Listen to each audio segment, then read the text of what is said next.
కార్యక్రమాన్ని మీకు సమర్పిస్తున్న వారు Kapil chit fund private limited. Kapil chits మీ కలలకు సాకారం.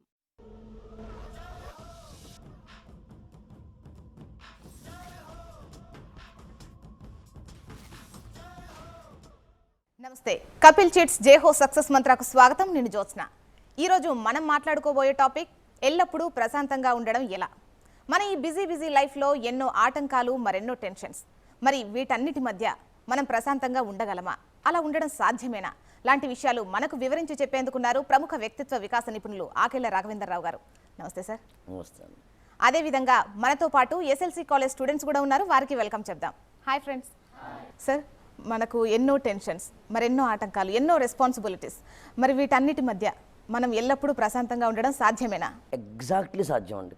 200% సాధ్యం అండి. ఎందుకు సాధ్యమో చెప్పడానికన్నా ముందు అసలు ఉండాల్సిన అవసరం ఏంటో చెప్తాను.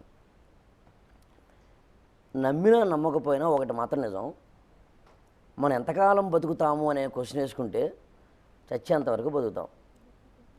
చనిపోయేంత వరకు బతికే బతుకుని అందం చేసుకోకుండా, ఆనందం చేసుకోకుండా, ఉత్సాహం చేసుకోకుండా ఎందుకు ఇంకా? ఎవరి కోసం ఇది? అది ఆలోచించినప్పుడు ఏమవుతుందంటే, ఎస్, నేను ఉన్నంతకాలం, బతికినంతకాలం, రోజుని 24 గంటలని, ప్రతి నిమిషాన్ని 60 సెకండ్లని, ప్రతి సెకండ్లోని ప్రతి పావు వంతుని, అరవంతుని కూడా నాదైన వంతుతోటి హాయిగా ఉండాలి, అందంగా ఉండాలి. ఏది పోయినా పర్వాలేదు కానీ మొహం మీద చిరునవ్వు మాత్రం పోకూడదు. హాయిగా కూల్గా ఉండాలి. ఉండకపోతే ఏమవుతుందంటే, ఈ సెకండ్లు, ఈ నిమిషాలు, ఈ గంటలు, ఈ రోజులు, ఈ సంవత్సరాలన్నీ చికాగ్గా, కోపంగా, ఏడుపుతో ఉంటాయి. ఎవడి కోసం? అదే మళ్ళీ ఫస్ట్ క్వశ్చన్ వచ్చిందనమాట. అందుకని ఆనందకరమైన జీవితాన్ని, ఆర్ట్ ఆఫ్ లివింగ్ అంటుంటారు చాలామంది. ఉన్నంతలో హాయిగా, ఆనందంగా, కూల్గా బతకాలి, ఉండాలి నిర్ణయించుకోవడం. అది మొదటి పాయింట్. అప్పుడు మీరు అడిగిన ప్రశ్న, మరి ఉండడం ఎలాగా? మామూలుగా అయితే మీ షెడ్యూల్ని ప్లాన్ చేసుకోండి. మీరు ఎప్పుడు ఏ పని చేయాలో ముందే ఒక చిన్న టైం టేబుల్ రాసుకోండి. ఎక్కువ ఎంగేజ్మెంట్స్ పెట్టేసుకోవద్దు, ఎక్కువ టెన్షన్స్ పెట్టేసుకోవద్దు, ఎక్కువ రెస్పాన్సిబిలిటీస్ పెట్టేసుకోవద్దు. ఇట్లాంటివి చెప్తూ ఉంటారు మామూలుగా ఇలాంటి ప్రోగ్రామ్స్లో. నేను అవన్నీ చెప్పదలుచుకోలేదు. ఎందుకంటే ముక్కు మూసుకుని ఎక్కడో మనం అందరినీ, పెళ్ళాం పిల్లల్ని అందరినీ వదిలేసి, ఎంబీఏల్ని, ఎంసీఏల్ని, బీటెక్ని అన్నీ వదిలేసి, అమ్మని నాన్నని అన్నీ వదిలేసి, cell phone, Facebook, Twitter, internet అన్నీ వదిలేసి, హాయిగా అడవుల్లో కూర్చుని ముక్కు మూసుకుని గాలి మాత్రమే తింటూ జపం చేసుకుని గడ్డం పెంచుకుని వైరాగ్యం వచ్చి బైరాగ్యంలో కలిసిపోయే ప్రోగ్రాం మనకు లేదు. మనం ఇక్కడ ఈ జంజాటం అంటాం, ఈ సాగరం అంటాం, ఈ సముద్రం అంటాం, ఈ సంసార సాగరం ఈదుతూనే ఉండాలి, తప్పదు. అంటే మనం ఇంత కష్టపడుతూనే రిలాక్స్గా ఉండాం అన్నమాట. కత్తికి 2 వైపులా పదునులాగా. మామూలుగా అయితే టైం టేబుల్ ఫిక్స్ చేసుకున్నాం, ఇంకోటి చేసుకున్నాం, మామూలు అన్నిటినీ ప్రిస్క్రైబ్ చేసుకుని అన్నీ మన చేతుల్లోనే ఉన్నప్పుడు మనం ఎక్కర్లేదు, ఎవరైనా ఉంటారు కూల్గా. నువ్వు చెప్పాల్సిన అవసరం లేదు. నేనేమంటానంటే, మీకు ఇర్రెగ్యులర్ టైం టేబుల్ ఉన్నప్పుడు కూడా, అన్ఫోర్సీన్ ఎక్స్పెండిచర్స్ ఉన్నప్పుడు కూడా, విపరీతమైన అప్పులు వచ్చేసినప్పుడు కూడా, మనకు తెలుసో తెలియకో ఎప్పుడో ఎక్కడో ఎవరికో ఫ్రెండ్కో యాక్సిడెంట్ అయినప్పుడు కూడా, మనకే ఏదైనా జరిగినప్పుడు కూడా హాయిగా, ఇంకా చెప్పాలంటే మన పక్కనే టైం బాంబు పడినా, అసలు మన నెత్తి మీదే బాంబు పడినా, అలా తీసి బాంబుని ఇలా చూసి అరే భలే ఉందిరా అలా పాడేయగలిగేంత గుండె నిబ్బరం కనుక తెచ్చుకోగలిగితే, దాన్ని స్థితప్రజ్ఞత అని భగవద్గీత అంటుంది. దాన్ని ఒక అద్భుతమైన ట్రాంక్విలిటీ అంటాడు జాన్ కీట్స్ తన యొక్క కవితలో. అలాంటిది కనుక మనం తెచ్చుకోగలిగినట్లయితే, అమ్మయ్యా ఎంత హాయిగా ఉందిరా లైఫ్ అని ఉదయం నుంచి రాత్రి వరకు ఉండగలుగుతాం. గుడ్ మార్నింగ్ సార్, నా పేరు నాగేష్, ఎస్ఎల్సి కాలేజ్ నుంచి వచ్చినాం సార్. అయితే చిన్న క్వశ్చన్ సార్, ఏంటంటే ఇప్పుడు మన ఫ్యామిలీలో కానీ, మన ఫ్రెండ్స్ ఎవరైనా క్లోజ్ ఫ్రెండ్స్ కానీ, ఇలాంటి సందర్భాల్లో వాళ్ళు యాక్సిడెంట్కి గురి కావడం కానీ, వాళ్ళకి సీరియస్ ఉండడం కానీ ఉంటుంది కదా సార్. అప్పుడు మామూలుగా ఉన్నప్పుడు కన్నా ఆ టైంలో చాలా టెన్షన్గా ఉంటుంది సార్. అలాంటి టెన్షన్ పోవాలంటే ఎలా ఉండాలి సార్? ఏర్పరచుకోవాల్సిన మానసిక సంసిద్ధత ఏంటంటే, యాక్సిడెంట్ జరిగింది, అది ఫ్యాక్టు. లేదా హార్ట్ అటాక్ వచ్చింది, అదొక ఫ్యాక్టు. నేను ఇప్పుడు అతని రెస్క్యూ అంటే అతనికి కాపాడాల్సిన అతనికి సహాయపడాల్సిన వ్యక్తిని. నాకు ఇంకొకటి సహాయపడాల్సిన వ్యక్తిగా నేను అవ్వకూడదు. సో ఇక్కడ నా డ్యూటీ, నా పాత్ర, నా రోల్, నా క్యారెక్టర్, నాది కర్తవ్యం ఏమిటంటే అతనికి నేను సహాయం చేయడం. కాబట్టి నేను గుండె నిబ్బరతో ఉండాలి. నేను అంత మాత్రమే కాదు, ఇంకొకటి కూడా ఆలోచించాలి. అదేంటంటే అట్ ఎనీ కాస్ట్ మనము కంగారు పడినంత మాత్రాన ఏ రిజల్టు రాదు. ఫస్ట్ అది ఎందుకు తెలుసుకోవాలి చాలామంది. అది అసలు బాటమ్ లైన్గా అండర్లైన్ చేసుకోవాల్సింది ఏంటంటే నేను కంగారు పడినంత మాత్రాన ఈ భూప్రపంచంలో ఏ పాజిటివ్ రిజల్ట్ రాదు. వస్తే ఇంకా నెగిటివ్ రిజల్ట్ వస్తుంది అంతే. కొంతమంది చూడండి, అంతదాకా ఎందుకు సినిమా హాల్కి వస్తారు, వాళ్ళకి ఒక డౌట్ వస్తుంది, నేను ఇంటికి తాళం వేసానా లేదా, గ్యాస్ కట్టానా లేదా డౌటు. సినిమాలో హాల్లో ఉంటారు, సినిమా చూస్తూ ఉంటారు, ఈ లోపల కట్టాను లేదో అంటే ఉన్నదాన్ని ఎంజాయ్ చేయరు. అక్కడ ఇంటి దగ్గర నేనే ఉంటానంటే దూకుడు సినిమాలో కూర్చుని ఇంటి దగ్గర ఏం జరుగుతుందో ఆలోచించుకుని ఇక్కడ టెన్షన్ పడి చివరికి మనకి దీన్ని ఎంజాయ్ చేయలేక దాన్ని ఎంజాయ్ చేయలేక ఉండడం పరిస్థితి కన్నా ఒకటి అయితే ఇక్కడ వదిలేసి ఇంటికి వెళ్ళి టెస్ట్ చేయాలి, లేదా ఇంటి దగ్గర వదిలేసి ఎక్కడ కూర్చోవాలి, అయింది ఎలాగో అవుతుంది మనం ఏం చేయలేములే అనే ఒక వేదాంత ధోరణిలోకి వెళ్ళిపోవడం. ఆ కూల్ మెంటాలిటీ అనేది మనకి మనం అలవాటు చేసుకోవడం, అది ఆటోమేటిక్గా వచ్చి తీరాల్సిందే కూడా అది యాక్చువల్గా. సో కాబట్టి యాక్సిడెంట్ అయినా ఇంకోటైనా ఏవైనా కానీ మనం కంగారు పడ్డము అనే వాటి వల్ల ఉపయోగం లేదు అని మనం అనుకోవడమే అక్కడ ఉన్న అసలైన పరిష్కార మార్గం. ఓకే సార్, మరికొంతమంది స్టూడెంట్స్ యొక్క డౌట్స్ క్లారిఫై చేసే ముందు ఒక చిన్న విరామం తీసుకుందాం. కపిల్ చిట్స్ జై హో సక్సెస్ మంత్రాలు ఇప్పుడు ఒక చిన్న విరామం తీసుకుందాం.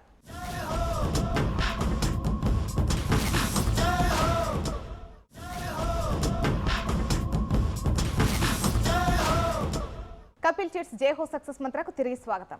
గుడ్ మార్నింగ్ సార్, నా పేరు భరత్, నేను ఎస్ఎల్సి కాలేజ్ నుంచి వచ్చాను. సార్ మీరు ఇంతకుముందు అన్నారు కదా, అక్కడ అలా ఉండే బదులు ఇక్కడ ఇలా ఉండాలి, ఇది ఇంటికాడ గ్యాస్ పడేసైనా అది పోయినా మంచిదే, ఇక్కడ ఎంజాయ్ చేయాలి, లేకపోతే ఈ ఎంజాయ్మెంట్ని వదిలిపెట్టి అక్కడైనా ఎంజాయ్ చేయాలి అని అడిగారు కదా. ఓకే సార్, ఇప్పుడు మనం ఎగ్జామ్ హాల్లో కూర్చుంటాం సార్, మీరు అన్నట్టే ఎంజాయ్ చేస్తూ పోతే పోనీ అని చెప్పి ఎగ్జామ్ క్వశ్చన్స్ మనకు తెలియని మొత్తం తెలియని క్వశ్చన్స్ వస్తాయి. ఎగ్జామ్ హాల్ పోయి కూర్చుంటాము, బిందాస్గా కూర్చుంటాం సార్. కానీ రిజల్ట్ వచ్చినాక నెగిటివ్ రిజల్ట్ వస్తుంది కదా సార్. అవును, మీరు అడిగిన దాని క్వశ్చన్ యాక్చువల్గా ఒక చిన్న పాయింట్ చెప్తాను మీకు.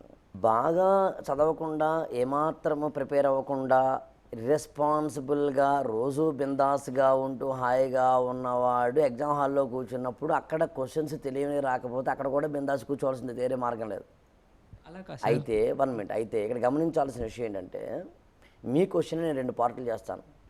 ఒకటి ఏంటంటే బాగా రెస్పాన్సిబుల్గా చదివిన ఒక స్టూడెంటు ఎగ్జామ్ హాల్లోకి వెళ్ళినప్పుడు తాను బాగా ప్రిపేర్ అయినా కూడా ఏ క్వశ్చన్ రాకపోతే ఎలా కూల్ మెంటాలిటీ తెచ్చుకోవాలి అనేది ఒకటి, అది పాజిటివ్ క్వశ్చన్. అది అలా కాకుండా రోజు సినిమాకి వెళ్ళి షికార్లకి వెళ్ళి తిరిగిన వాడికి ఎలాగో క్వశ్చన్స్ రావు, వాడికి ఆల్రెడీ కూల్గా ఉండడం అలవాటైంది, జీవితాన్ని నాశనం చేసుకోవడం అనేది బాగా ప్రోగ్రామ్ వాడికి తెలుసును, వాడి గురించి చెప్పాల్సిన అవసరం లేదు.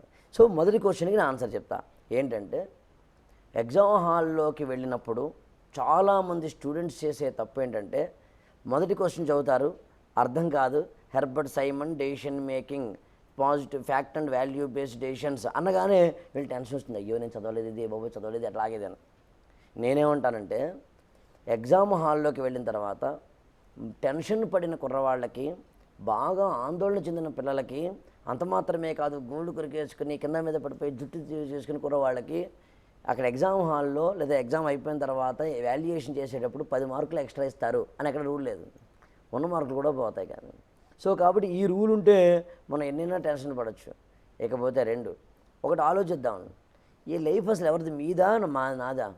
మీరు ఎగ్జామ్ హాల్లో కూర్చున్నారు, మీరు బాగా ప్రిపేర్ అయ్యారు, ప్రిపేర్ అయిన దాని రిజల్ట్ ఏంటి, ప్రజెంటేషన్ చేయాలి. ఇక్కడికి వచ్చారు, మీరు ప్రజెంటేషన్ చేయకపోతే వేస్ట్ అవుతుంది. ప్రజెంటేషన్ చేయడం అల్టిమేట్ రిజల్ట్, ఎగ్జామ్ హాల్లో కూర్చోవడం కాదు, ఎగ్జామ్ హాల్లో రాయడం కాదు. ఓకేనా? అప్పుడు ఏమవుతుంది, మనకి ఆ లాజికల్గా ఆలోచించినప్పుడు 2 పద్ధతులు. ఒకటి మార్కులు బాగా రావాలి, అది అల్టిమేట్ ఎయిమైనప్పుడు కూల్గా ఉంటే మార్కులు ఎక్కువ వస్తాయి. మార్కులు రావడం అనేది మన ఎయిమ్ ఫస్ట్ పాయింట్. కూల్గా ఉంటే ఇంకా మంచి మార్కులు వస్తాయి. ఎందుకంటే కూల్గా ఉంటే మైండ్ ఫ్రెష్గా ఉంటుంది, మైండ్ ఫ్రెష్గా ఉంటే ఆలోచించాల్సిన దానికి ఎక్కువగా ఆలోచించగలుగుతాం. ఆలోచిస్తే అలసట ఉండదు. అలసట ఉండనప్పుడు మనకి ఎక్కువగా మనం చెప్పగలుగుతాం, రాయగలుగుతాం ఆటోమేటిక్గా. Sir good morning sir. నా పేరు నవీన్, ఎస్ఎల్సీ కాలేజ్ నుంచి వచ్చాను సార్. సార్ చదువు అయిపోగానే జాబ్లో జాయిన్ అవుతాం. ఆ జాబ్లో జాయిన్ అయ్యాక కొత్త పరిస్థితులు, కొత్త ఉద్యోగస్తులు, సహోద్యోగస్తులు, అక్కడ మనకు టెన్షన్గా ఉంటుంది. ఇక్కడ మనం చేయగలమా జాబ్, ఇక్కడ ఉండిపోగలమా, అప్పుడు ఆ టెన్షన్ను మనం కూల్గా ఉండడం ఎలా? ఇది నిజంగా మంచి క్వశ్చన్ యాక్చువల్లీ. ఎందుకంటే కొత్త వాతావరణానికి వెళ్ళిన ప్రతిసారి కూడా ఎవరైనా, మీరు నేనే కదా, ఎవరైనా కానీ కొంచెం బెరుకు వస్తుంది. ఈవెన్ నాకు కూడా వస్తుంది. మీరే నాకు ఇవాళ కొత్తగానే పరిచయం అయ్యారు. పరిచయం అయినప్పుడు నాకు బెరుకు ఉంటుంది, ఏం మాట్లాడాలో తెలియదు ఉంటుంది. కానీ ఒకసారి మనల్ని పరిచయం చేసుకున్నప్పుడు, మనల్ని మనం ఇంట్రడ్యూస్ చేసుకుంటూ ఇన్వెన్షన్ చేసుకున్నప్పుడు ఆటోమేటిక్గా పోతాయి. ఇక్కడ నేను 2 పాయింట్లు చెప్పదలుచుకున్నాను. రామాయణంలో రాముడి గురించి చెప్తూ వాల్మీకి మధుర భాషి, మితభాషి, హితభాషి, పూర్వభాషి అంటాడు. మధుర భాషి అంటే స్వీట్ టంగ్, మెత్తగా మాట్లాడతాడు, తీయగా మాట్లాడతాడు. హితభాషి అంటే మంచి మాట్లాడతాడు. మితభాషి అంటే తక్కువ మాట్లాడతాడు. ఇవన్నీ మనకు తెలిసినవే. కానీ పూర్వభాషి అంటాడు. పూర్వభాషి అంటే అర్థం, ఆయన నాకు ఇక్కడ ఈ ఎన్వైరన్మెంట్లో కలిశారు. నేను ఏమనుకుంటానంటే, నవీన్ నన్ను పరిచయం చేసుకున్నావా, నేను ఎందుకు వెళ్ళాలి ముందుకి, నవీన్ నన్ను పలకరించనే, నేను ఎందుకు పలకరించాలి అనుకుంటాం. తిరగేస్తే నవీన్ కూడా ఆ రాజా నన్ను పలకరించనే, నేను ఎందుకు పలకరించాలి అనుకుంటాం. సీనియర్ ముందు పలకరిస్తే అప్పుడు చూద్దాంలే అని జూనియర్ అనుకుంటాడు.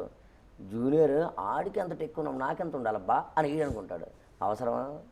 రామాయణంలో సొల్యూషన్ ఏమంటాడంటే, నువ్వు అవతలి వ్యక్తి హోదాతో పరిచయం లేదు, సంబంధం లేదు, అవతలి వ్యక్తి ఎవరు అనేదో సంబంధం లేదు, అసలు ఏమి పట్టించుకోకు. పూర్వభాషి, తనంతట తానే ముందుగా వెళ్ళి ఎదుటి వ్యక్తికి పరిచయం చేసుకునేవాడిని పూర్వభాషి అంటారు. కావాలంటే ఈసారి చూడండి, మీ అంతటా మీరే పరిచయం చేసుకోండి.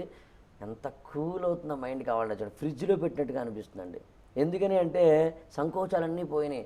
ఆడు పలకరించాడే లేదా, ఆమె పలకరించిందా లేదా, పలకరించడం చూద్దాంలే, ఇవన్నీ జంజాట లోపల పెట్టుకోవడం కన్నా, హాయ్ బాగున్నారా, my name is Raghavendra, so and so, మీరు థ్యాంక్ యూ వెరీ మచ్, అయిపోయింది. ఎందుకు కూడా రామాయణంలో రాముడు చెప్పాడు, మనం కూడా పాటిద్దాం. సింపుల్. పూర్వభాషిత్వం తప్ప అక్కడ వేరే సొల్యూషనే లేదు. నెక్స్ట్. ఓకే సార్, స్టూడెంట్స్ యొక్క డౌట్స్ క్లారిఫై చేసే ముందు ఒక చిన్న విరామం తీసుకుందాం. కపిల్ చిట్స్ జేహో సక్సెస్ మంత్రాలు మరో చిన్న విరామం తీసుకుందాం.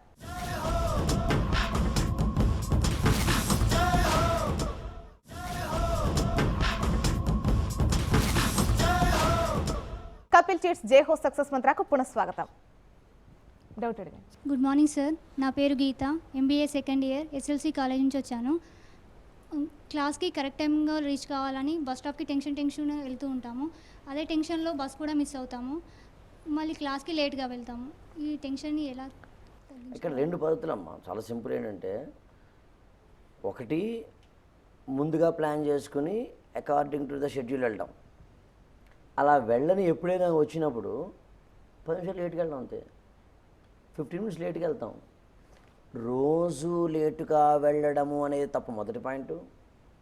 లేటుగా వెళ్ళడం అనేది అలవాటు చేసుకోవడం తప్పు, 2వ పాయింట్.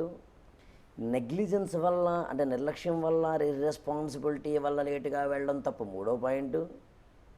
ఒక్కొక్కసారి మనకి తెలియకుండా జరిగే కొన్ని మిస్మేనేజ్మెంట్స్ వల్ల మనం అప్పుడు లేటుగా వెళ్తుంటాం.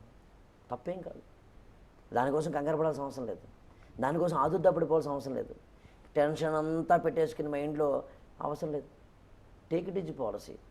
నేను మళ్ళీ చెప్తున్నాను, టెన్షన్స్ని తగ్గించుకోవడం కోసం టేక్ ఇట్ ఈజ్ పాలసీ, అంతే తప్ప ఇర్రెస్పాన్సిబిలిటీకి, అంటే బాధ్యతారాహిత్యానికి టేక్ ఇట్ ఈజ్ పాలసీ అనేది కూల్గా ఉండడం అనేది మంత్రం మాత్రం కాదు. బహుశా మీ అందరికీ అర్థమవుతుంది అనుకుంటాను. Good morning sir. నా పేరు దీప్తి. మీరు చెప్పిన ప్రకారం చూస్తుంటే మంచితనాన్ని కూల్గా అని చెప్తున్నారు కదా, మంచితనాన్ని పక్కన వాళ్ళు దాన్ని ఆపోజిట్గా తీసుకుని అడ్వాంటేజ్గా తీసుకునే వాళ్ళు కూడా ఉంటారు. ఛాన్స్ ఉంది. మరి మంచి క్వశ్చన్ యాక్చువల్లీ. ఎలాగంటే, మీ క్వశ్చన్ కొంచెం రిఫైన్ చేస్తాను నేను. మీరు ఆఫీసులో సీనియర్, మీ టీం లీడర్, మీరు కిందన ఒక 100 మందో 50 మందో పనిచేస్తున్నారు.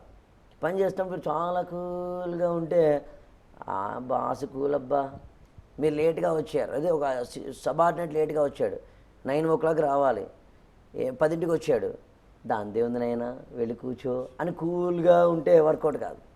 ఇక్కడ నేను చెప్పదలుచుకుంది ఏంటంటే మహాభారతంలో శ్రీకృష్ణుడి యొక్క మొత్తం క్యారెక్టరైజేషన్ అంతా అర్థం చేసుకుంటే ఈ ద్వంద్వత్వం అంటే అవసరమైతే కూల్గా ఉండగలిగే, లేదు అవసరమైతే ఆగ్రహాన్ని ప్రదర్శించగలిగే, రెండింటినీ మేనేజ్ చేయగలిగిన, రెండింటినీ ప్రదర్శించగలిగిన ఒక వ్యక్తిత్వం మనకు అలవాటవుతుంది. ఉదాహరణకి మహాభారతంలోనే శ్రీకృష్ణుడు ధర్మరాజు మన యుద్ధం చేస్తే కష్టమేమో, యుద్ధం చేయడం ఎందుకులే, యుద్ధం చేస్తే మరీ ఇదవుతుందిలే, యుద్ధం వల్ల ఇదవుతుందిలే అని డల్ అయిపోతుంటే యాక్టివేట్ చేస్తాడు.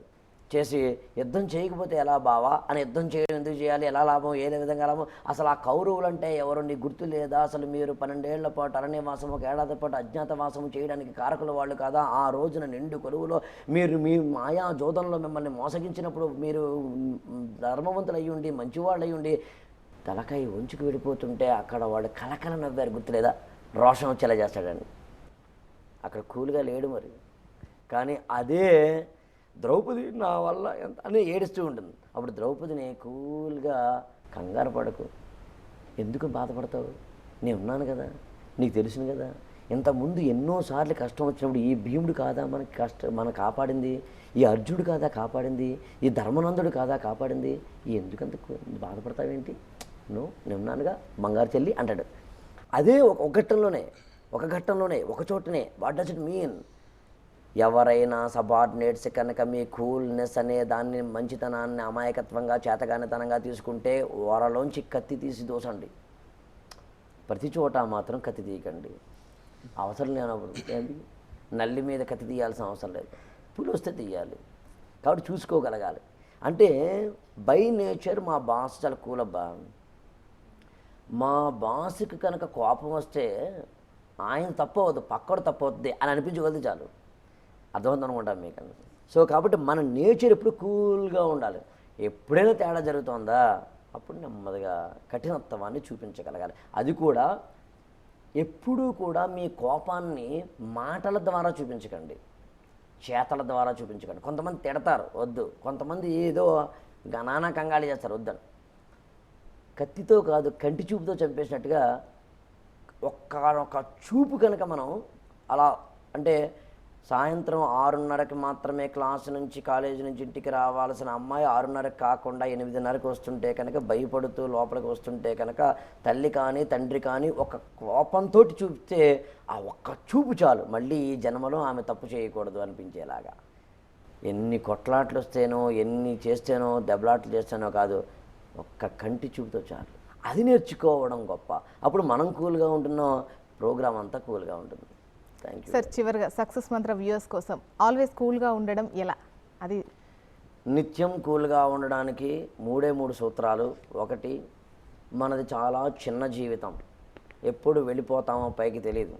కొంతకాలం ఇక్కడ ఉండడానికి వచ్చాం, ఉన్నంతకాలము ఇక్కడ మన యొక్క కర్తవ్య నిర్వహణ చేస్తూ ఆనందంగా ఉండడమే మనం చేయదగ్గది. మనం నవ్వాలి, ఇతరులకు నవ్వులు పంచిపెట్టాలి.